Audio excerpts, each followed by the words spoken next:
Mga kabunyog, mga kababayan, magandang araw po sa inyong lahat. Welcome po sa isa na namang episode ng ating talakayan dito po sa aking mga bagong social media platforms, Attorney Enzo Bunyo.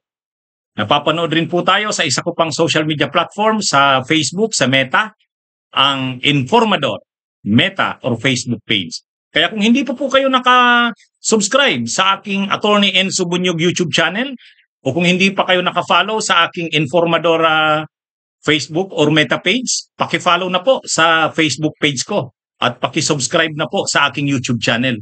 Dito po, hindi lang isang topic ang dinidiscuss ko. Kaya kung gusto nyo ng mahaba-habang talakayan, dito po sa mga bago ko na itong social media platforms. Tulad ngayon, 3 topics po ang nakaline up kong i-discuss ngayon. O itong si Bato. Ayon kay former Secretary Ronald Llamas sa talakayan namin sa Dos Amigos nung nakaraang Sabado. Posible raw posible na tumakas si Bato papuntang China. Posible nga kaya? Sige, pag-usapan natin yan mamaya. Ang isa pang topic natin, si Marcoleta sumulat pa talaga sa Korte Suprema tungkol dun sa issue ni Gutesa, tungkol dun sa notaryo. Ano bang ginawa niya? Bakit sumulat sa Korte Suprema? Pag-usapan natin. Ito, isa pa ito. Mga kabunyog, mga kababayan, itong nag-meet daw. O hindi daw, kasi may picture may resibo nakipag-meeting si Martires sa mga DDS vloggers. Wow, parang nag-celebrate sila sa mga ginawa ni Martires para sa Duterte, Sige, pag-usapan natin yan mamaya. Ito mga kabunyog, mga kababayan. Itong kay Bato.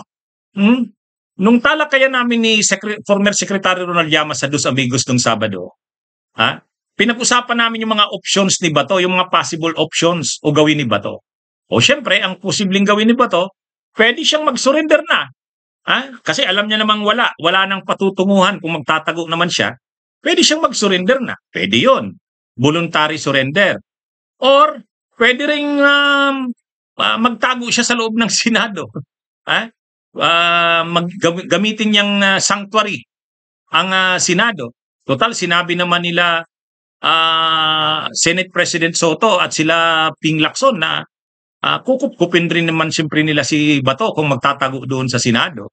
Hindi naman nila papayagang arestuhin ito doon sa Senado. Yun, pwede yun. Pero ayon kay Llamas, isa pa ring posibleng opsyon ni Bato ay magtago, hindi lang sa Pilipinas, sa China mismo. Kasi wala pa naman siyang hold departure order.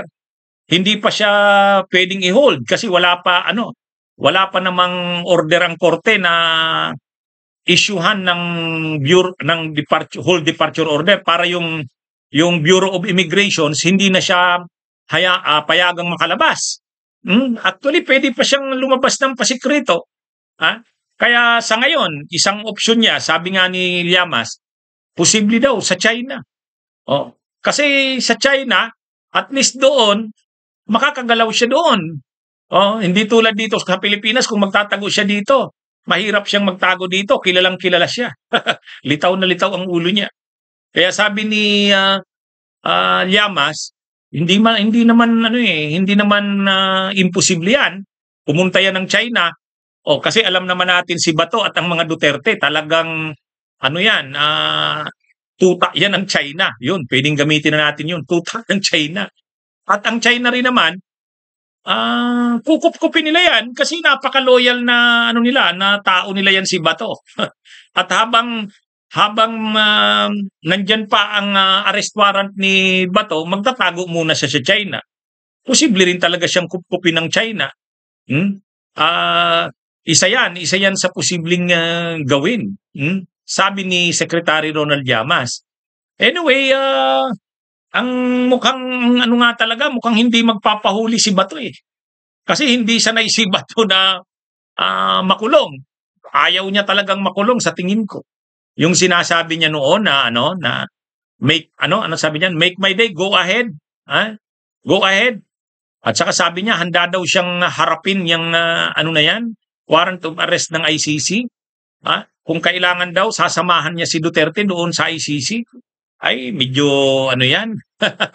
Sa nangyayari ngayon, parang malabo, ano? Unang-una, ah, unang-una, dalawang magkasunod ng araw, wala siya sa Senado. Nagbalik yung session ng Senado noong November 11. O, November 12, wala pa rin si Bato. Dalawang araw na. Kaya, ano na to, mukhang naghahanda na si Bato sa tuloy-tuloy na pagtago. Pero mas mahirap ang pagtago niya dito sa Pilipinas. Mas magiging maano siya kung sa China. Kaya, hindi naman sa tingin ko yung sinabi ni Ronald Llamas, hindi rin naman pwedeng anuhin yun, baliwalain yun. Hindi imposible yun. Ano sa tingin niyo? Ha? Oh. At least doon sa China, makakagalaw siya doon sa China. Makakagalaw siya doon. Nandun niya, kakampi sila ng China eh. Oh, kakampi sila ng China. Kaya mas ano siya doon, mas libre siya doon gumalaw. Itong si Bato. Kaya lang, ayan na. Nagkagulo-gulo na ang buhay ni Bato dahil lang sa pagsunod sa mga pinagagawa ni Duterte. Lahat naman kasi ng pinagawa ni Duterte, ginawa niya eh. Nung nasa Davao pa siya, Davao Death Squad, yung mga pagpatay sa Davao, chief of police siya ng Davao, ginawa niya yun. Kaya bilib sa kanya si Duterte. Kasi pag sinabi ni Duterte, gawin mo to Bato, o itong gawin mo, o ginagawa naman. Kaya nung isinusulong na talaga ni Duterte nung tukhang, yung war on drugs, sa national scale, at kailangan niya ng isang PNP chief na susunod talaga sa kanya, kahit alanganin ang ipagawa niya, si Bato kaagad ang nakuha niya. At si Bato naman, naano siya, naangat siya sa pagiging chief ng PNP. At naging senador pa. O kaya lang, hindi lahat ng pagsunod niya kay Duterte ay maganda ang kalalabasan niya. Ito na ngayon yung masamang bahagi. Kumakaharap siya ng mga kaso. At ang kaso niya pa naman kinakaharap, hindi simple. Crimes against humanity, International Criminal Court. Kaya kung magtatago siya, kailangan mahaba-habang taguan. Mahaba-habang taguan. Kaya tama yung sinasabi ni Secretary Ronald Llamas, posible talagang ang China ay isang opsyon na i-consider ni Bato. Madali lang naman na makaano siya.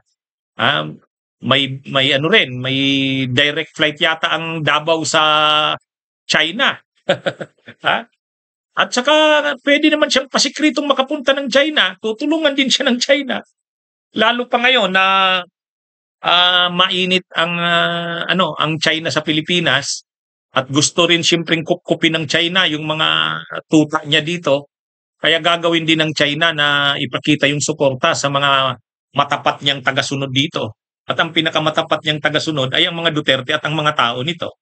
At si Bato ay isa sa tao ng mga Duterte. Anyway, pag-usapan natin tong tungkol naman kay Marcoleta. Si Marcoleta sumulat sa Korte Suprema. Mga kabunyog, mga kababayan. Ang sulat niya tungkol sa Korte Suprema tungkol nga doon sa notaryo kay Gutesa. Ay di ba mainit na issue 'yon kasi nga lumalabas yung abogada na nagnotaryo sa Manila, si Attorney Richie Espera. Yung si Attorney Espera ay dinisown. Inano niya? Sabi niya, hindi ako nagnotaryo niyan. Wala akong kinalaman sa notaryo niyan. Yun ang sabi ni Attorney Espera.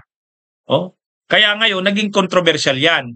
Na nasira yung kredibilidad ni Gutesa kasi kahit yung notaryo na yung sinumpa ang salaysay niya na present doon sa pagdinig ng Senado ay pala, defective pala yung notarization. O ngayon, gustong balikan ni Marcoleta yung abogada. Gusto niyang balikan. Sabi nga ni Marcoleta, may paglalagyan ka. Di ba? Ganun yung sinabi ni Marcoleta.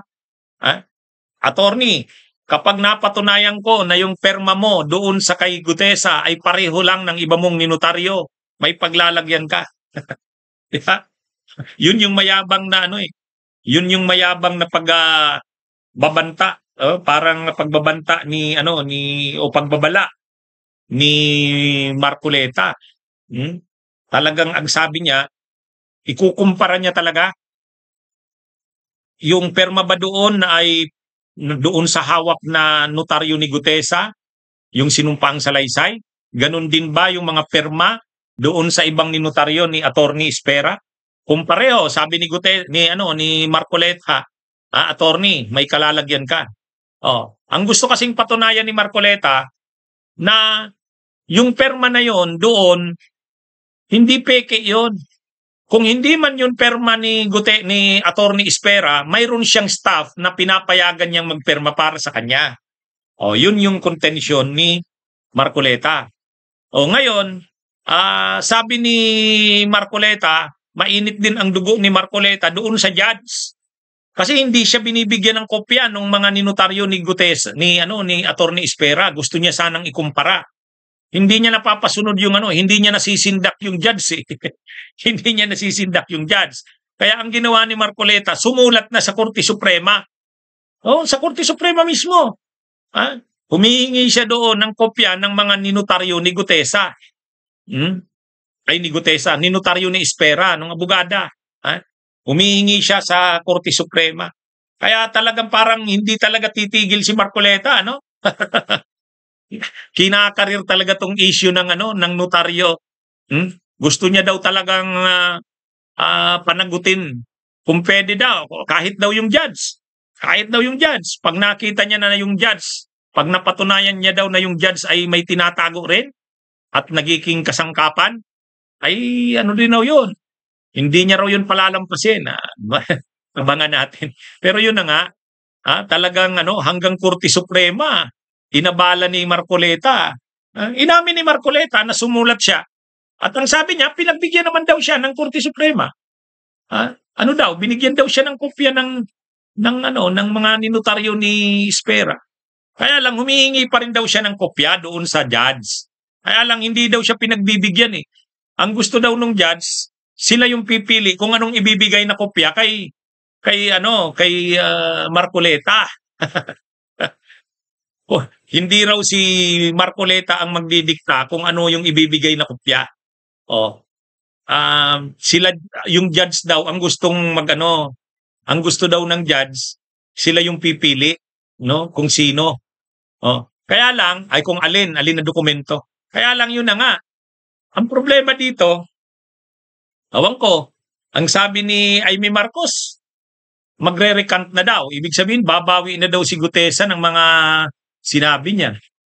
Sabi ni Amy Marcos, in-interview si Amy Marcos sabi niya, sigurado ako, sa November 14, pag-resume ng hearing ng Senate Blue Ribbon, maraming mga witnesses daw ang magre-recant, isa na daw doon si Gutesa kasi tinakot daw ang pamilya nito. Paano na yan kung gano'n na? Abangan natin. Pero naano lang tayo kasi itong si Marcoleta, kinakarir talaga yung gusto niya raw talagang tumbukin. Gusto niya raw talagang tumbukin yung abogada. Kasi dapat daw yung abogada na yon na nagsasabing hindi siya ang nagnotaryo, dapat daw mananugot yun. Sabi ni Marcoleta. Pati yung judge. Pati daw yung judge. Kaya pinapanood ko yung discussion ni Marcoleta at sa kanong kasamahan niyang host doon sa programa sa Net25. Sabi ko, talagang ito si Marcoleta. Galit doon sa abogada. Anyway, ang dapat naman sanang ginawa na lang nila Marcoleta doon. I-present na lang si Gutesa. Pumukus na doon sa testimonya ni Gutesa kung ano yung sinabi niya. Kahit hindi na doon sa notaryo, hindi wag nang pag-usapan yung notaryo. Wag nang pag-usapan yun. Kung anong sinabi ni Gutesa doon sa sinumpaang salaysay niya, ulitin niya doon sa pagdinig ng Senado, dagdagan niya pa, tindigan niya. Ibang issue yung notaryo. Sabihin, yung notaryo, hindi yan, yan, ibang issue yan. Yung sinabi ko, yan yung papanindigan ko. Dapat ganun. Dapat ganun sana. Kaya lang parang, napupunta sa notaryo ang issue. Tuloy, nawawala. ang una munang gawin, pa-attend si Gutesa. At huwag mag-recant, huwag bawiin yung mga sinabi. Kasi kung talagang papanindigan niya yung mga sinabi niya, panindigan niya at dagdagan niya pa ng detalye, ipakita niya na hindi siya nagsisinungaling. Oh, yun sana. Kaya lang anyway, abangan na lang natin sa November 14. Ano kayang mangyayari? Itong panghuling topic natin, itong tungkol sa sa kay Martires. Oh, wow. Si Martires nagparty. Hmm? Ewan ko sinong nag-treat, si Martires ba yung mga vloggers yan, no? Nag-meet si Martires at ang mga DDS vloggers. Nakita ko sila Trixie Cruz Angeles, yung mga DDS vloggers, parang masayang-masaya sila na tinitreat nila si Martires. Ikaw ba naman? 7 years si Martires na ombudsman at ginawa niya talaga yung lahat para kay Duterte. Kaya yung suporta naman sa kanya ng mga DDS, sulit. Kahit sirang-sira na ang pagkatao ni Martires, yung kredibilidad, yung prestihiyo, sirang-sira ang opisina ng ombudsman sa panahon ni Martires. Napakababa ng respeto sa ombudsman. Kaya nga ang tawag nga ni Kiko Pangilinan, umbudulsman eh. Umbudulsman. Kasi parang binudol ang sambayan ng Pilipino. May ombudsman pero hindi naman ginagawa. Di pambubudol. Ang tawag din ni former Secretary Ronald Llamas, ghost ombudsman. Kasi ghost, kasi multo, wala naman eh. Sabihin lang na may ombudsman sa loob ng 7 taon, naupo yan ng ombudsman 2018 eh. Natapos yung kanyang 2025. Pero sa panahon na yan, 2018 to 2025, walang nangyari. Parang walang ombudsman ng Pilipinas. Sa halip na maging tanod bayan or tanod ng bayan, hindi, tanod ng mga trapo, ng mga politiko, lalo na sa kampo ng Duterte, prinotektahan niya talaga. Kaya naman yung mga DDS, todo samba sa kanya, todo papuri kay Martires. At si Martires naman, natutuwa siya na saludo sa kanya ang mga DDS. Yan, ano ba sila diyan? Anong tawag diyan? Lumabas sila para mag-enjoy. Tuwang-tuwa yung mga DDS, trinit siya. Mga vloggers. Sila, yung grupo yan nila Trixie Cruz Angeles. Pero kahit syempre, sa mga DDS, bayani si Martires. Syempre, sa mga DDS, bayani siya. Pero pagdating sa mamamayang Pilipino, sa sambayan ng Pilipino, wala. Sinusuka si Martires. Sinusuka. Wala. Sa ginawa niya na kaya nga ngayon ang tindi ng mga kaso ngayon ng korupsyon, ng katiwalian. Grabe ang ginawang pagnanakaw sa bayan. Talagang yung tindi ng pagnanakaw sa bayan nangyari sa panahon ni Duterte at nagpatuloy sa panahon ni Marcos. Nagpatuloy sa panahon ni Marcos. Bakit naging ganyan ang mga politiko? Bakit naging ganyan ang mga opisyal ng gobyerno? Impunity. Wala na silang kinakatakutan. Wala silang kinakatakutan. Unang-una yung ombudsman na dapat tanod bayan, hindi naman binantayan ang pera ng bayan. Siya pa nga yung nagprotekta sa mga politiko at saka mga opisyal ng gobyerno. Anong ginawa ni Martires? Yung SALN hindi pwedeng ibigay sa sino man na nagre-request niyan. Dapat may consent yung tao na may-ari ng SALN. Imagine niyo yan.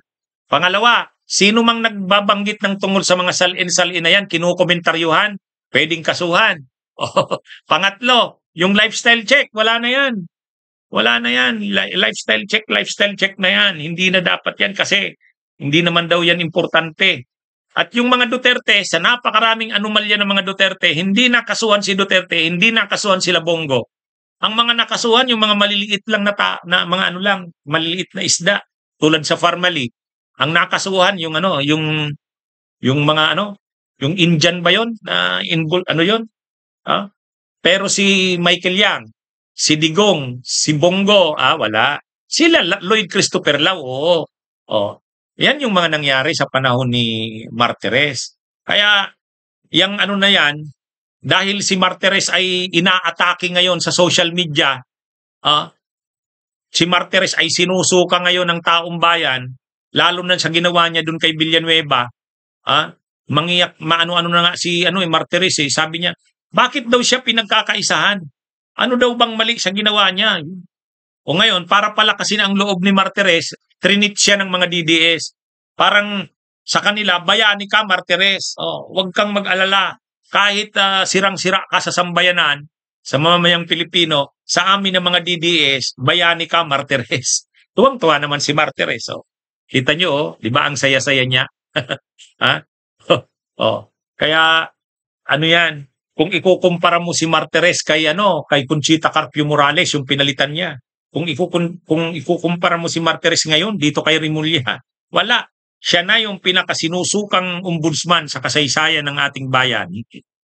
Di ba? Pero para palakasin ang loob ni Martires na para siyang sinasamba, binabayani, ayan, pinupuri siya ng mga vloggers at ng mga DDS. Ayan, trinit siya. Ha? Ayan, nagpapakasaya sila. Anyway, mga kabunyog mga pero, sa kasaysayan ng Pilipinas at sa mamamayang Pilipino, ombudsman si Martires. Ghost ombudsman. Yan ang totoo. Sa mga ginawa niya, ito na ngayon ang sinasapo ng ating bayan. Impunity. Yung mga kurap walang kinatakutan. Dahil sa panahon ni Martires, pinagtanggol sila, pinutiktahan sila ng ombudsman.